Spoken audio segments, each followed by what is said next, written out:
you had an interesting story about a ruling out of the Hawaii Supreme Court that essentially ruled that Heller and Bruen and basically all of the current modern Second Amendment jurisprudence is incorrect, at least as it applies to Hawaii, and it's invalid, and that the spirit of aloha is the persuasive authority for for gun laws and being able to carry a gun. So if you want to tell us a little bit more about that ruling.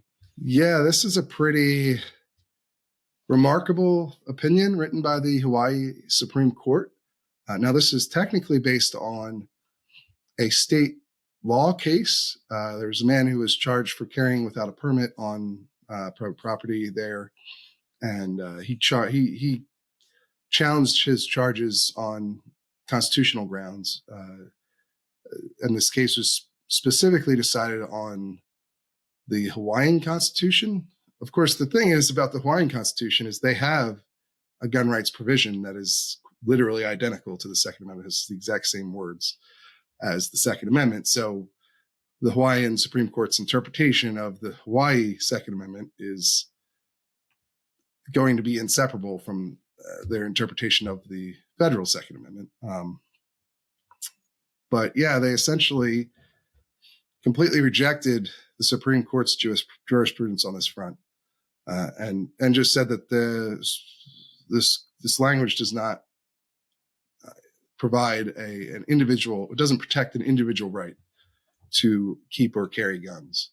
That in Hawaii, there aren't gun rights. And they pointed back to pre-American Hawaiian history and the spirit of aloha and some of the weapons restrictions that existed in the Kingdom of Hawaii before it was a state. And yeah, it essentially rejected, which is a little bit odd because they mainly rejected Bruen and its test based on the idea that looking to the founding era was too old, or it was wrong to look that far back, but they're using, the Hawaiian history that stretches back several hundred years as well. So it's a bit strange, some of the stuff that they wrote. But, bottom line is they essentially rejected the prevailing standard of what the Second Amendment does and what it protects.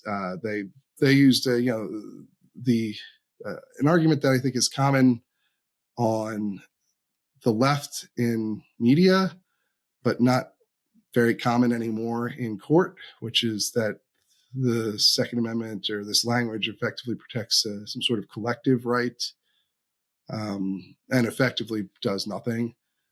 To be frank, that's just kind of the bottom line of this interpretation, that this language means basically nothing. And so, yeah, I think it sets up a potential showdown with the Supreme Court.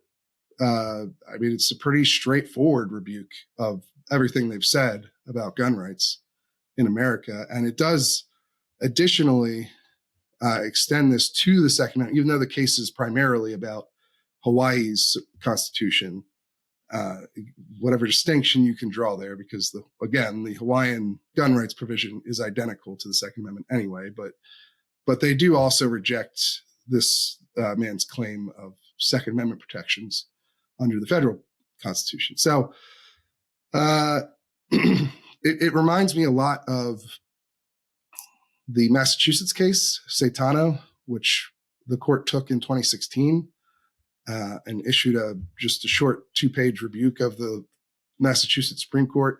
They had ruled essentially that stun guns were not protected by the Second Amendment because the Second Amendment only protects weapons that were available at the time of the founding. And that was also something that went directly against what the court held in Heller. So you got a 9-0 unanimous rebuke of this case from the Supreme Court in 2016, without having to go through a lot of legal writing to explain why. And so this seems like a candidate perhaps for that. We'll have to see.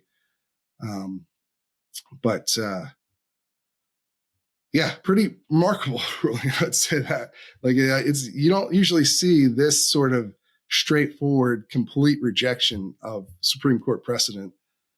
Just saying that it's completely wrong and they're not going to abide by it, and they're just going to make up their own, which includes, of course, an appeal to the spirit of Allahu, which I don't know that the Supreme Court is going to find that persuasive.